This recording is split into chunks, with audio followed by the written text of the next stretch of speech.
Petrol diesel gas ధరలు పదే పదే పెరుగుతున్నాయని త్వరలో ఎరువుల ధరలు కూడా పెరగనున్నాయని చెప్పారు కాంగ్రెస్ జాతీయ అధ్యక్షుడు మల్లికార్జున ఖర్గే। ఈ పరిణామాలను ప్రధాని మోదీ ముందుగానే ఎందుకు ఊహించలేదని ప్రశ్నించారు। మనం ప్రపంచ యుద్ధం లాంటి పరిస్థితులను ఎదుర్కొంటున్నామన్న విషయం తెలిసినప్పటికీ దేశంలో ఎటువంటి సమస్య లేదని అంతా సవ్యంగానే ఉందని ప్రధాని చెప్పడం సరికాదన్నారు। అమెరికా డాలర్ విలువ స్థిరంగా ఉన్నప్పటికీ రూపాయి విలువ మాత్రం రోజురోజుకు పడిపోతూనే ఉందని ఆందోళన వ్యక్తం చేశారు। విదేశాలకు వెళ్లొద్దని చెబుతున్న ప్రధాని ఆయనే స్వయంగా 5 దేశాలను సందర్శించి తిరిగి వస్తున్నారన్నారు।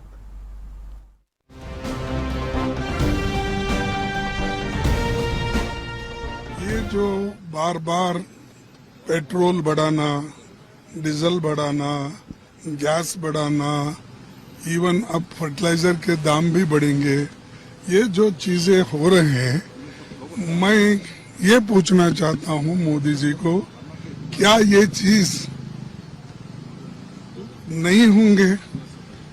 आपने नहीं सोचा? एक तरफ तो वर्ल्ड वॉर के जैसा सिचुएशन है, अमेरिका और ईरान लड़ रहा है, इधर इजराइल और ईरान लड़ रहा है, और उधर उनके साथ में जो दूसरे अरबियन कंट्रीज के ऊपर भी हमले हो रहे हैं। ये सब मालूम होते हुए भी हमारे देश में कोई प्रॉब्लम नहीं, हमारे देश में सब ठीक है, मोदी जी ने कहा।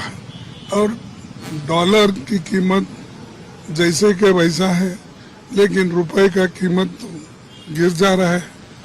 आज रुपए का कीमत इतना गिर गया, अभी 1-2 दिन में तो 100 रुपए हो जाएगा $1। तो ये मोदी का एक तो आर्थिक दृष्टि से फेल्यूर है, दूसरा जो विजन रखना चाहिए आगे, उस बारे में भी उन्होंने नहीं सोचा।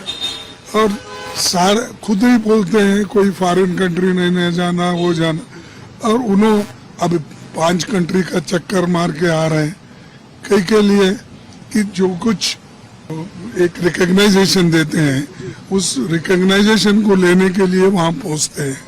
तो अब आप सैकड़ों देशों में फिरे हैं, क्या आप सैकड़ों देशों से फिर के उनसे समझौता कर लिया, MOU कर लिया, कितना इन्वेस्टमेंट आया, कहाँ आया, किस किस जगह आपने डाला, ये बताइए। उधर वो नहीं बताते, लेकिन कंट्रीज को, सब कंट्रीज को जाके फिर के आने का, और वहाँ पर यहाँ जो इन्फ्लेशन है, अनएम्प्लॉयमेंट है, और पेट्रोल डीजल के दाम बढ़ रहे हैं, इसको सप्रेस करने के लिए फॉरेन कंट्रीज को जाके वहाँ से तकरीर करना और वहाँ से बात करके लोगों को समझाने की कोशिश करते हैं। तो ये अच्छा नहीं है।